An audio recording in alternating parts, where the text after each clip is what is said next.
You went to science school, didn't you? That's how smart you are. I went to culinary school. Culinary school, shut up. Now, what sort of things did you learn at culinary school? I learned about how to be a butcher. I learned how to be a baker. I learned how to be a candlestick maker. Because then we would have completed the whole nursery rhyme.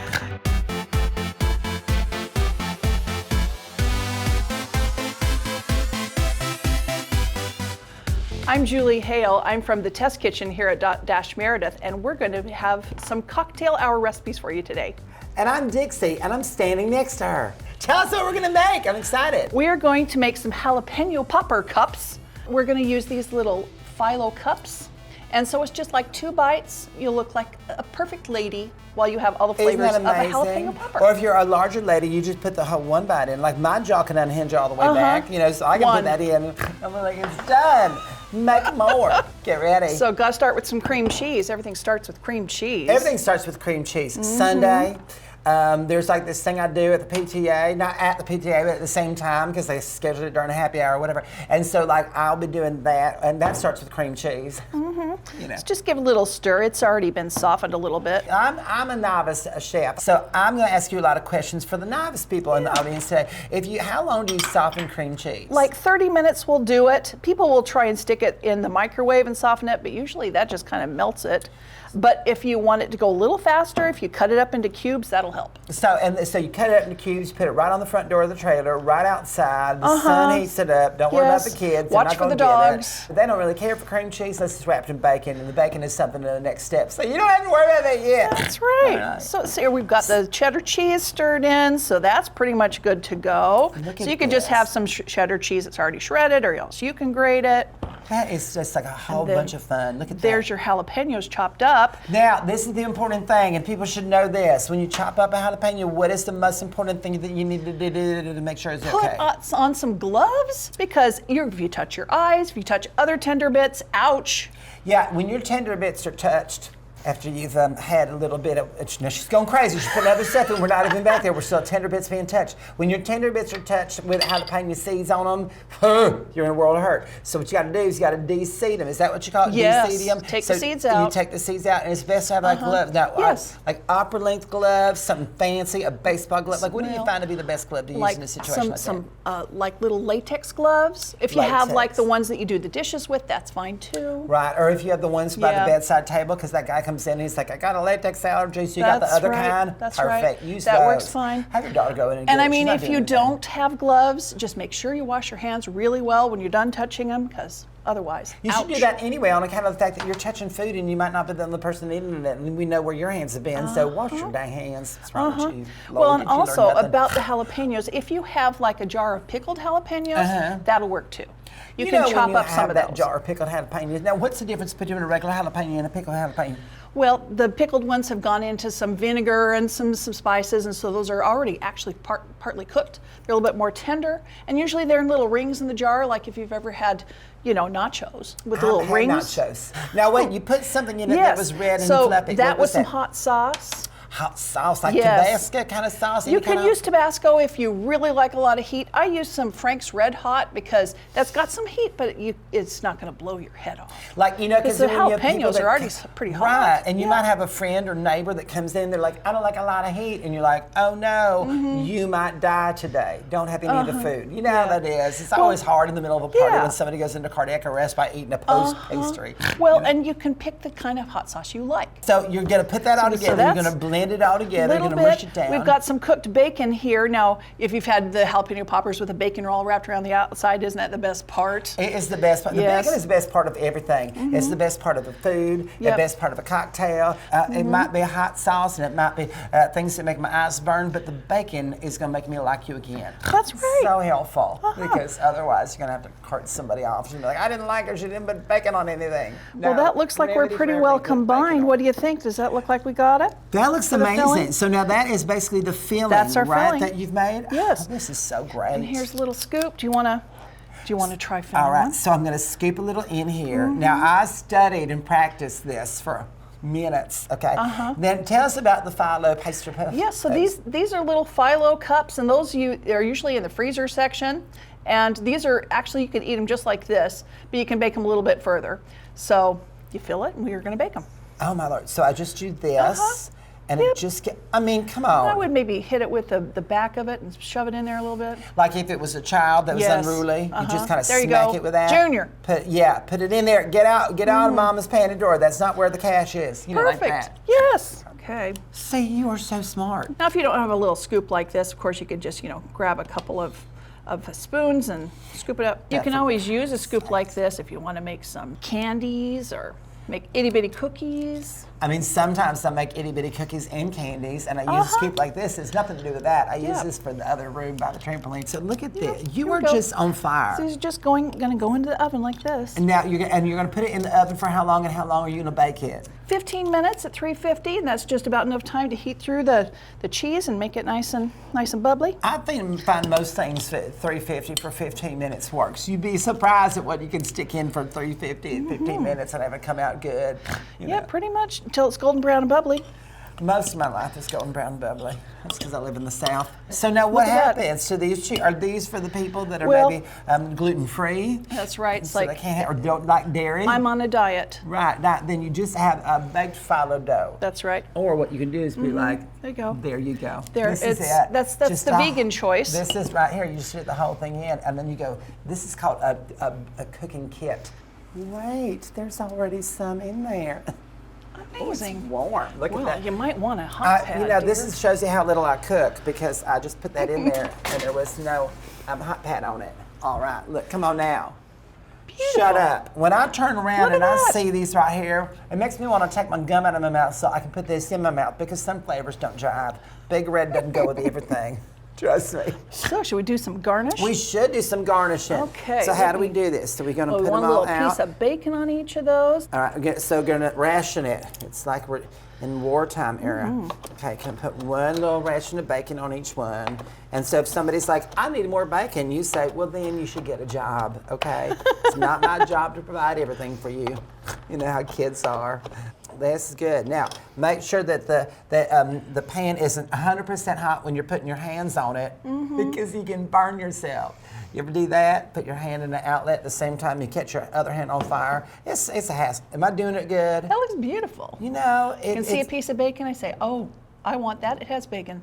See, I know. There's nothing that makes me say stick that in my mouth more than when something is covered in bacon. I can't think of anything. Do some little cilantro here and there. Here we go. It could not look prettier. It is like these was just put out into a meadow and then covered with stuff from the meadow. Now, would you serve it right there? What would be your idea to I serve would it? put that on a pretty serving platter. What sort of things would you doctor the serving platter with to give it even more of a Maybe kick? even a few more sprigs of cilantro. This is why she's smart. She's going to take other grass clippings. You could put it even on. stick another little jalapeno on Wouldn't the you? plate. Who wouldn't? Maybe an empty bowl of bacon just to know the origins of where it comes from. That's You know, I love this. Thank you for sharing this recipe. Absolutely. This is my single favorite thing that's ever happened to me today, which is, and a lot has happened. She's amazing. I want one of her in my own trailer park.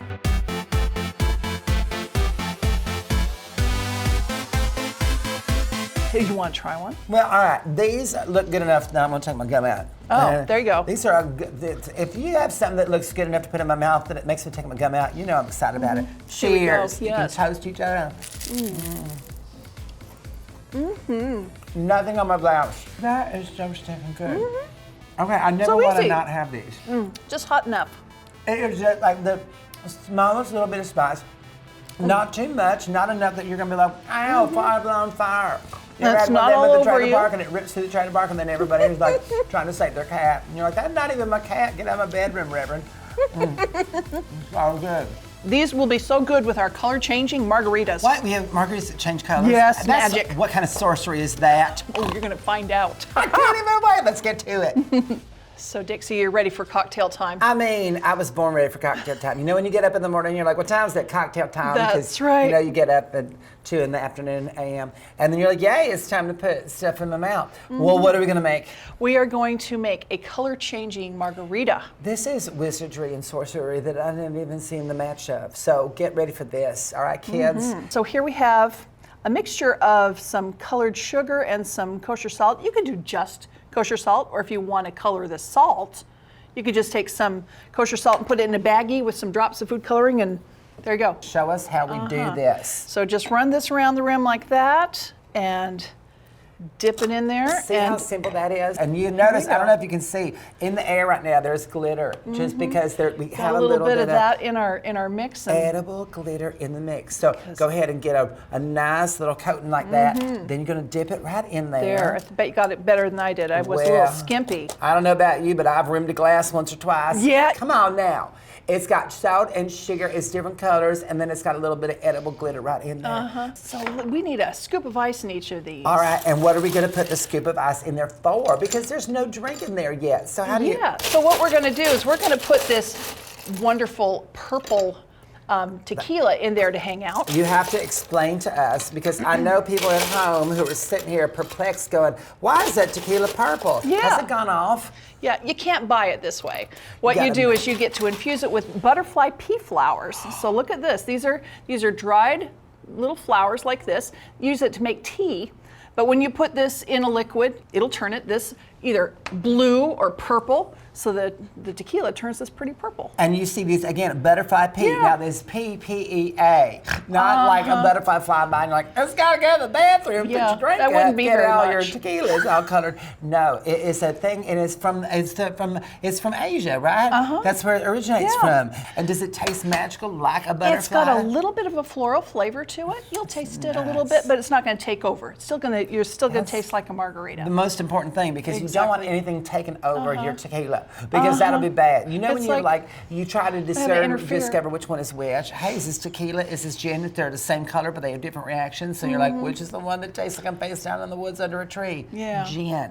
And that's why, like, when you take tequila, it should taste like Mexico. Okay, so let's put a shot of the tequila in each of these. All right, so you're going to use the big side of the jigger, which is going to be, that's what, about 2 ounces right there? That is 2 ounces right there. And look at how pretty that is. Yeah. Okay, now how long do you let the butterfly pea flowers stay in to steep inside the tequila? A couple of hours will do it. So, just a couple hours. 2 to 4 hours. Okay, and or then you can let it hang out overnight out if you want. I think that looks like if Barney came over, it looks like you're drinking liquid Barney. Exactly. And then more ice. Okay, I wasn't sure how much ice. See, this is why we've got a professional. This is now going into a cocktail shaker. Put it in the cocktail Fill this up about half full for everything else. I'll make a double of everything else, and then we can pour it into these. So we've got Cointreau, that's orange liqueur. Yes. So triple sec is Cointreau. So any other orange liqueur that you have would work fine. Yeah, but the fancy one is Cointreau, because it's the stuff that you see and you go, that's nice. But if you're poor, you know, like everybody else in my trailer park, you would go ahead and use like the orange liqueur. That's right. It just says orange on it. That's all it says, orange. Yeah. So it looks like lemon pledge, but it's orange. Yeah, so you put that in. That's right. Well, what are the portions you're putting in? So you put the 2 ounces of I did 2 ounces here because it's a double. Okay. But you would do one if you were making one drink at a time. Right. And what do you And have then this there? is lime juice. My stars. Now it looks like lemons, but when you do the lime juice, it actually has a little bit of a yellow cast to it. It does a little bit. Don't confuse the two. You don't want the wrong kind of thing in the margarita. And because we're all excited about pride, we're going to put some glitter. Oh my Lord, edible glitter. That's yeah, right. don't do the stuff that's not edible, because you're going to be coughing up that for days. Yeah, so edible glitter, you can find this at a craft store where they have all the fancy stuff for your cake decorating, cookie decorating. Yes, but you want to make sure this is not coming from the part of the craft store that they're making posters. You want the edible glitter. Yeah, you don't. This is not something you want to make a poster with. You want to make a poster with poster board and other things. Okay, you're not going to put those in your mouth. Have you ever put a poster board in your mouth and you're like, we want rights or whatever? It's just, it's hard to march. Yeah, you know, better to have it above your head than in your mouth. Yeah, if I had a bumper sticker. Okay, so now you want to make sure you get it super cold. So you shake it really hard until usually I can tell it's cold enough if I'm wearing a ring. If my ring is cold all the way around my finger, that's long enough. Or if it's really cold and it hurts, then I go a little longer. Okay, and if your ankle bracelet that is being monitored by the police starts to go off, that means it looks like you're doing a lot of activity. That's a good sign too. That's right. Yeah. Here we go. Here we go. Look. And there, look at that. I love it, and it bubbles up from the bottom. Yes. That is so stinking cool. I love that. Ready to cheers? I'm always ready to cheers. Oh my gosh, stop it. Look how stinging cute that is. I love it. All right, so we're gonna have ourselves a little sip. That's a This is margarita. like Jesus wasn't busy. He came down and landed on my tongue and pooped some heaven in my mouth. That's what that is. Imagine serving these and having everybody go, "What is it?" And you say, "Oh, it's just a simple margarita," and just don't even pay them no mind. Don't even tell them. And they're going to be like, they're going to think that you are the most magical person in all the land. It's true. You are. Oh my gosh! Look, I'm going to have 5 of these. Look. I think these are going to be great with the jalapeno popper cups. Bring them back on and let's do it.